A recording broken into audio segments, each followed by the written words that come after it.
제67차 최고위원회 회의를 속개합니다.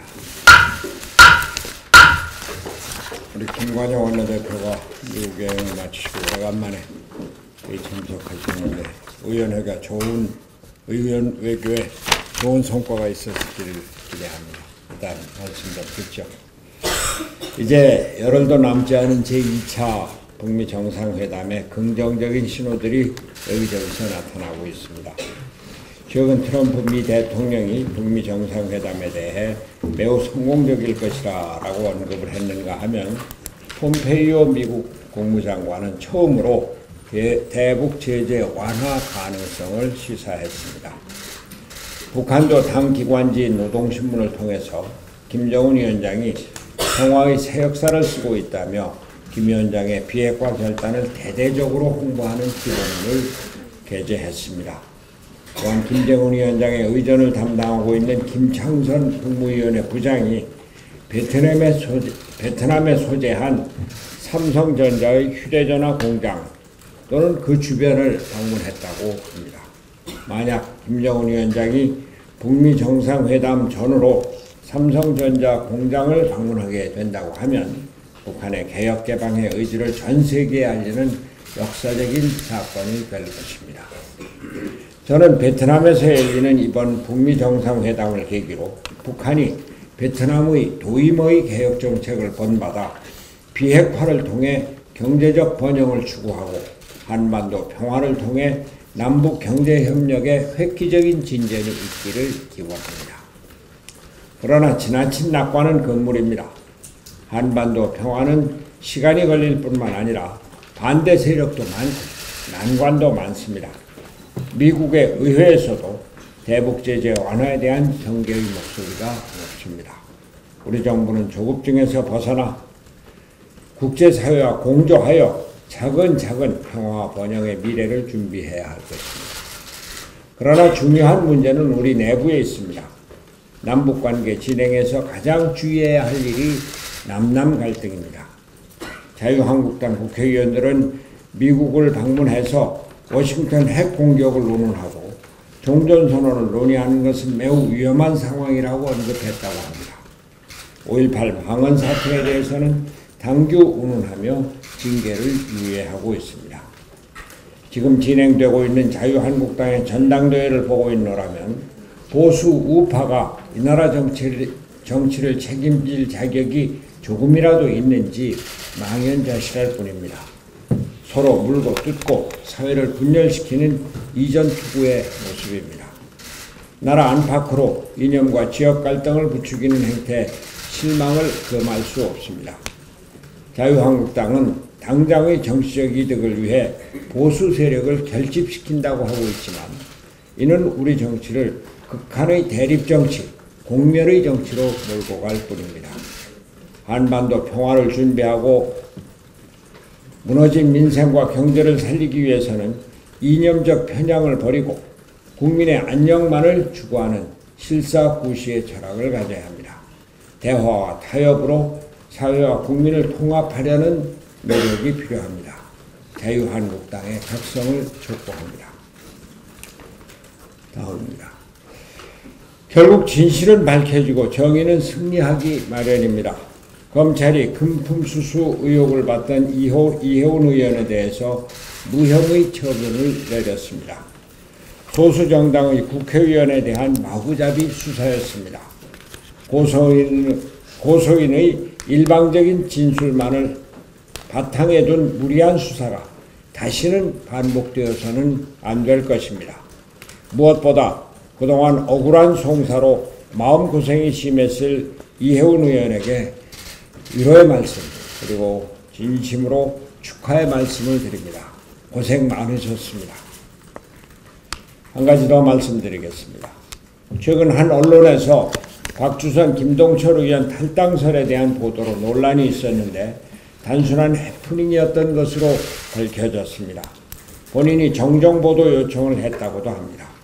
앞으로 우리 바른미래당을 흔들려는 어떤 시도에도 단호하게 대처할 것입니다. 거듭 말씀드리지만 바른미래당은 정치공학적인 정계 개편을 추진하지 않을 것입니다. 당대당 통합을 이야기할 때도 아닙니다. 이념과 지역적 편향을 없애고 양극단의 거대 양당 정치를 종식시킬 수 있는 민생 실용의 정치가 필요한 때입니다.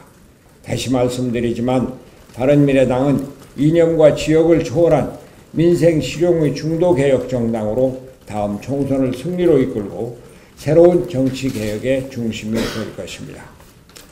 그런 의미에서 거대 양당의 정략적 보이콧 공조로 인해서 국회 일정이 전면 중단되어 있는 현 상황에 유감을 표합니다.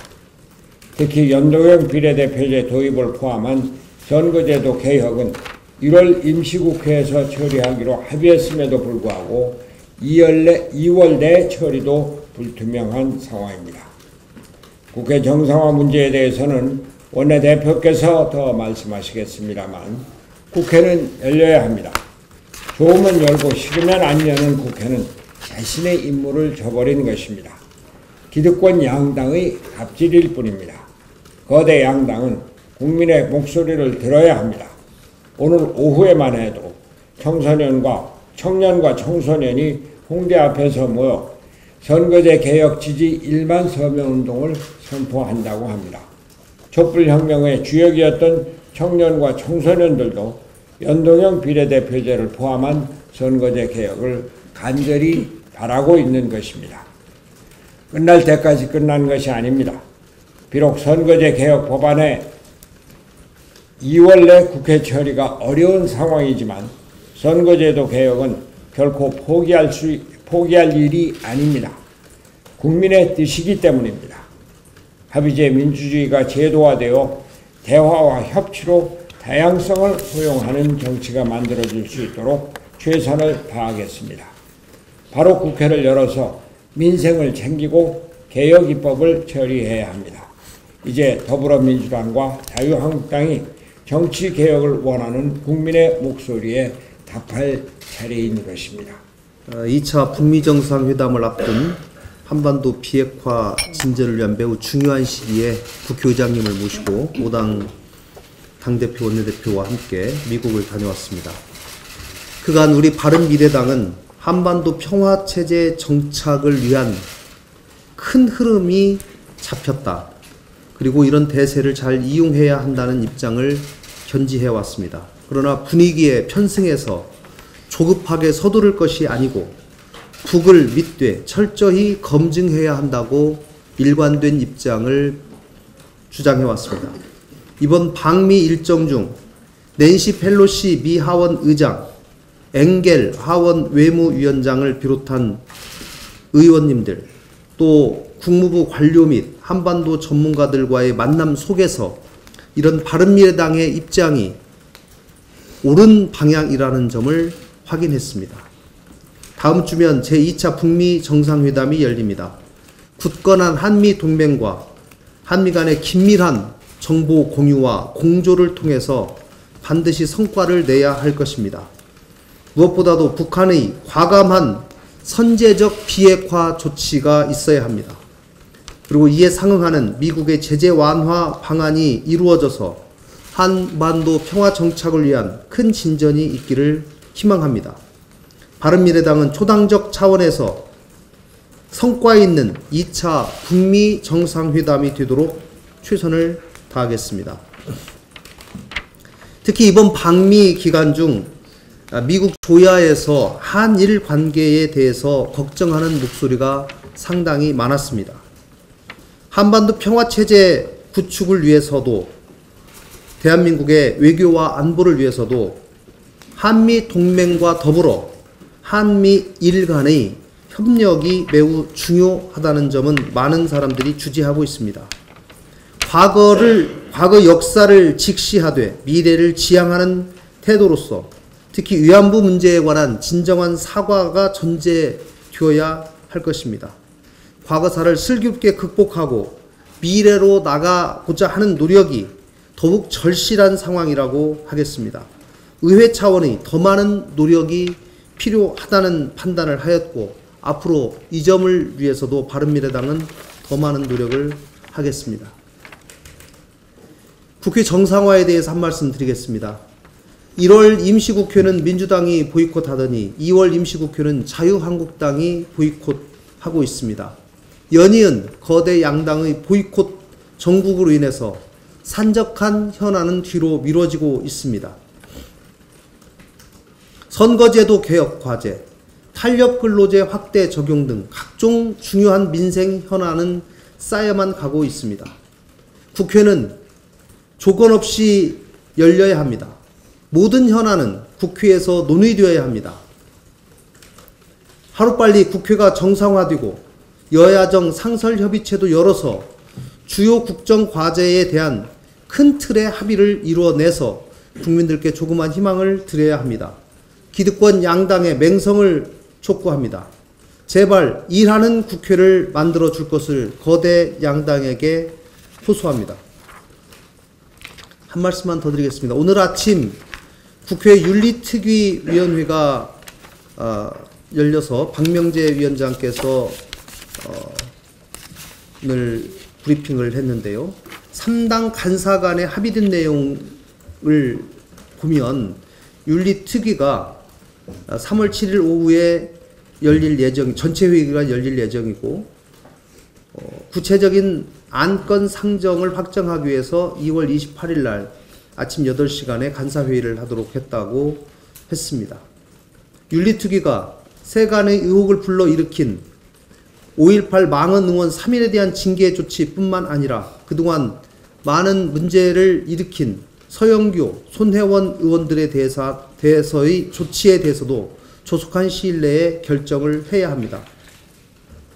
국회 윤리특위는 20대 국회 내에 제출된 29건의 징계안을 모두 방치하고 업무를 방치하고 있습니다. 지난 3년 동안 징계 조치가 결정된 사례가 한 건도 없습니다. 국민은 국회의 자정작용이 제대로 기능하는 것인지에 대해서 지켜보고 있습니다. 그러나 자정기능에 대해서 의심하고 있는 것도 현실입니다. 윤리특위가 앞장서서 국민의 정치 혐오와 불신에 대한 우려를 불식시킬 수 있는 결정을 내려줄 것을 다시 한번 촉구합니다. 이상입니다. 청와대는 HTTPS 차단 반대 국민청원에 전향적인 답변을 해야 합니다. 어제까지 HTTPS 차단 정책 반대하는 국민청원이 20만을 넘었습니다. 청와대가 답변을 해야 될 차례입니다. 이 문제의 본질은 두 가지입니다. 하나는 국민의 사생활 영역을 국가에서 간섭해 통제하려 한다는 것입니다. 또 하나는 이 통제를 위해 침범해서는 안 되는 인터넷 개인정보를 들여다본다는 의혹입니다. 정부는 개인정보 사찰은 오해라고 합니다. 그럼 왜 이런 오해가 발생하는지 답변해서 국민 불신을 해소할 책임이 있습니다. 무조건 오해라고만 하지 말고 정부 정책에 무슨 잘못은 없는지, 국민을 믿지 못하고 너무 쉽게 통제하려 한 건 아닌지 진지하게 성찰하고 답변해 주시기 바랍니다. 또 하나는 광주 북한군 투입 가짜뉴스에 대해서 말씀을 드리겠습니다. 북한군 광주 침투를 주장하는 몇몇 탈북자들이 있습니다. 이 탈북자들에게 본인이 거짓 증언을 했다고 양심 선언할 것을 촉구를 합니다. 이제 제가 한 두 가지 사례만 가지고 왔는데요. 밑에 거 보겠습니다. 밑에 거는 가명입니다. 김모 씨라고. 이분은 자기가 총 들고 배 타고 80년 광주에 왔다고 주장하는 분입니다. 이제 이분이 한 이야기를 보면 이 유튜브인데요. 광주도청 지하실에서 모인 청년들은 이번 광주 폭동에 난파된 조선인민군 타격대 지휘관들이었다. 명령을 하달했다. 1타격대는 공수부대 군인들을 향해, 2타격대는 시민군 쪽을 향해 사격을 하라. 이런 이야기를 유튜브를 통해서 했고, 지금 한 82만 조회인데요. 이 복사 유튜브들이 많기 때문에 합치면은 이것도 100만이 넘고요. 또 한 탈북자는 이분이 직접 오지는 않았지만 자기가 북한에 있을 때 갔다는 사람 이야기를 직접 들었다고 해서 증언을 하고 있는데, 광주 5.18 때 북한군이 땅굴을 통해 잠입했다. 그러니까 이제 이분들 주장은 보면 일부는 땅굴을 통해서 잠입했고 일부는 배 타고 들어왔다고 주장을 하는 겁니다. 요 임모 씨는 유튜브가 지금 뭐 100만이 넘었고요. 그 비슷한 영상들 다 합하면 200만 정도 될 겁니다. 지만원의 허황된 주장이 수그러들지 않고 보수 우파 내에서 계속 불이 붙는 이유는 이처럼 북한에서 온 탈북자분들이 본인이 직접 왔다거나 아니면 직접 온 것을 정말 생생하게 얘기를 들었다라고 하는 증언들이 계속 퍼지기 때문입니다. 근데 제가 이 탈북자들 가까운 지인들을 통해서 확인한 바에 따르면은 생계를 위해서 거짓 증언을 했다는 겁니다. 이 탈북자들이 먹고 살기 힘들고 이런 자극적인 주장을 하면 교회라든지 이 우파 단체들에서 불러주고 돈을 준다. 그래서 이런 이제 증언을 지어냈다는 겁니다. 그리고 이분들의 증언이 이 거짓 증언이라는 이런 진술들을 많이 확보했고 지금 뭐 계속 확보하고 있는데요. 그래서 제가 다시 한번 당부드립니다. 이 몇몇 정말 이런 탈북자 분들 때문에 대한민국이 굉장히 혼란에 빠져 있습니다. 그리고 또 같은 동료 탈북자들 50여 사람이 지만원에 의해서 간첩으로 80년 5월 당시에 광주에 내려온 특수부대다 해서 간첩으로 몰리고 있습니다. 이 상황을 좀 심각하게 받아들이고 지금이라도 국민들한테 양심선언 하십시오. 과거에 자수하여 광명 찾자란 말이 있는데 지금 이 탈북자분들이 바로 자수해서 광명을 찾아야 될 때입니다. 이 양심선언 하지 않으면은 정말 더 엄중한 처벌이 지금 기다릴 것이다. 인생이 끝난다는 생각을 하시고 다시 한번 양심선언을 촉구를 합니다. 그리고 아울러서 어제도 제가 탈북자 분들이 지만원 피해자 대책위원회를 구성했다는 말씀을 드렸는데 오늘 11시 반에 그 광주 5.18 유공자 농성장 그 국회 앞 텐트로 이분들이 오십니다. 오셔서 그 이제 자기들이 이제 광수로 되어 있는데요. 그 광주의 실존 인물 찾기 운동을 광주 유공자단체에서 하겠다는 겁니다. 그래서 그 오십여 분들 저희들 리스트를 주고 그분들의 이제 광주 파트너죠. 광주 실존 인물들을 같이 이제 찾는 문제를 논의하려고 하니까요. 언론에서 좀 많이 관심 좀 가져주시기 바랍니다. 급격한 최저임금 인상률이 우리 경제에 미치는 영향들이 속속 나타나고 있습니다. 자영업자들의 빚이 늘었고 이자를 못 갚는 사람도 늘었습니다. 자영업자 빚은 지난해 말 600조 원을 넘어 700조 원에 육박할 가능성이 크다고 합니다. 물론 사채는 빼고 말입니다. 자영업자 중 연체자는 30대와 40대에서 또 많이 늘었습니다. 30대와 40대는 가정을 꾸리고 육아를 위해 꼭 필요한 지출이 많은 계층입니다. 그들이 빚에 허덕이고 있습니다.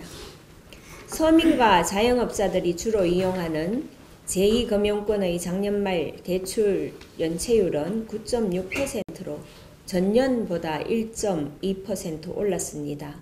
심사는 더 까다로워졌는데도 말입니다.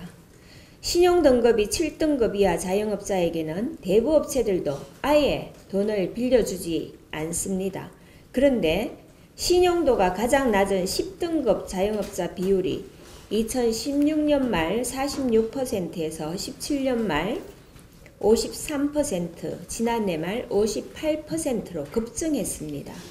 저신용자들은 이 금융권에서 밀려나 사채 시장을 찾게 되고 빚상환마저 어렵게 되면 법원에 부채 탕감을 신청하는 사례가 증가하고 있습니다. 지난해 1월에서 11월 법원에 8만 4천 명이 개인회생을 신청해서 전년 같은 기간보다 9천 건이 늘어났다고 합니다. 자영업자들의 부채는 우리 경제에 심각한 리스크가 될 수 있습니다. 금년에도 최저임금이 큰 폭으로 인상되어 자영업자들의 형편은 그리 나아지지 않을 것 같습니다. 문재인 대통령은 얼마 전 자영업자들과 간담회에서 최저임금 인상 속도 조절과 카드 수수료 완화, 세제 혜택 등을 얘기를 했습니다. 그렇지만 엎질러진 물을 이제야 주워 담으려니 특별한 방도도 없고 그 실효성도 의문이 갑니다. 정부의 철저한 반성이 우선입니다. 최저임금 인상의 문제만이 아니라고 해명할 것이 아니라 최저임금 인상이 우리 경제에, 특히 서민 경제에 미치는 영향을 제대로 분석해 보시기를 바랍니다. 그리고 일회성 대책보다는 자영업자들의 경쟁력 강화를 위한 대책을 찾아야 할 것입니다. 아울러 빚지고 생활고에 시달리는 서민들에게 사회 안전망의 사각지대가 없는지 점검해야 할 것입니다. 이상입니다. 경찰 조직을 국가경찰과 자치경찰로 이원화하는 내용의 자치경찰제 전면 도입안을 발표한 것입니다. 이러한 자치경찰제 도입에 대해서 시민들은 가장 우려되는 점으로 국가경찰과 자치경찰 간 업무 중복 및 협조 부족을 꼽고 있습니다. 43.1%에 달합니다. 그리고 정치적 중립성 약화를 그 다음에 문제점으로 꼽고 있습니다. 26%의 비율로 응답하였습니다. 현행 정부의 자치경찰제 도입안은 이러한 우려를 현실화시키는 안입니다. 먼저 국가경찰과 지방경찰 간의 업무를 분장하는 방식으로 조직을 이원화하려고 합니다. 그 업무 분장으로는 자치경찰의 생활안전이나 여성 청소년, 교통 등 주민생활 밀접 분야를 넘긴다라는 방침입니다. 예컨대 112 신고가 들어왔을 때 112 신고에 대응하는 국가경찰지구대와 지방자치경찰지구대 두 개를 운영한다라는 것이 지금 정부의 안입니다.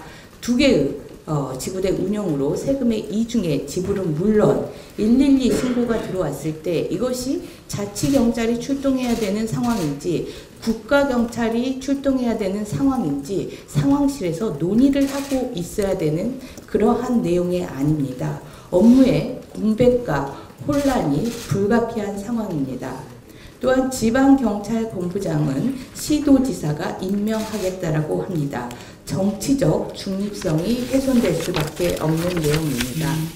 정부의 이러한 내용의 안은 검경수사권 조정의 종속 변수로 지방자치경찰제를 취급한 당연한 결과입니다. 지방자치경찰제는 검경수사권 조정의 종속 변수로 취급될 일이 아닙니다. 범죄에 대응하는 경찰의 초동 시스템과 관련된 부분이고 국민의 치안 서비스와 관련된 부분입니다. 정부의 이런 안은 범죄에 대응하는 경찰 초동 시스템을 무너뜨려 국민들은 불안과 불만이 이어지는 나날을 살게 될 것입니다. 정부의 자치경찰제 안에 대해서 국회에서 꼼꼼하게 뜯어보도록 하겠습니다. 불과 얼마 전에 고 김영군 청년의 사고 이후에 이번에는 대전 한화 방산공장 폭발 사고로 청년들이 안타깝게 목숨을 잃었습니다. 그 중에는 4살 배기 딸을 둔 30대 아빠와 졸업식을 하루 앞둔 청년도 있었습니다. 지난해 5월에도 폭발 사고로 희생되었던 5명 역시 20, 30대 청년들이었습니다. 주의를 요하고 위험한 일일수록 철저한 관리 감독, 즉 위험 관리가 최우선일 텐데 무방비로 방치된 위험의 최전선에 왜 하필이면 매번 청년이 희생되어야 하는지 위험의 청년화를 생각해봐야 합니다.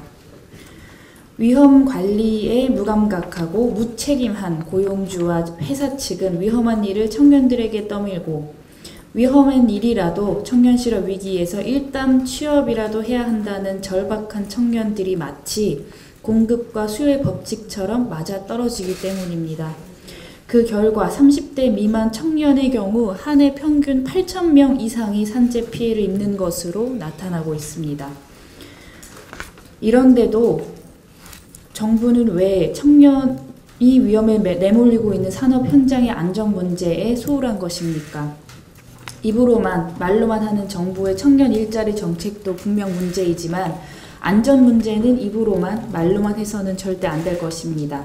오늘 문재인 대통령께서 고 김용근 가족을 면담한다고 합니다. 몇 마디 위로 발언과 사진으로 끝나지 않았으면 합니다. 산업 현장의 위험을 없애기 위한 근본적인 대책과 일터 현장에서 청년들의 안전을 보장하기 위한 정부의 대책을 속히 마련하시기를 기대합니다. 이상입니다. 오늘 사전 비공개 회의에서 현장 중심 생활민원 특별위원회 설치 건이 통과되고 전 제7대 종로구의 후반기 의장을 역임하신 김복동 전 의장님께서 특위위원장으로 임명하는 것입니다. 네, 임명장을 위촉하도록 하겠습니다. 내용. 임명장 김복동 위 사람을 바른미래당 현장 중심 생활민원 특별위원회 위원장으로 임명하. 2019년 2월 18일 바른미래당 대표 손한. 축하드립니다.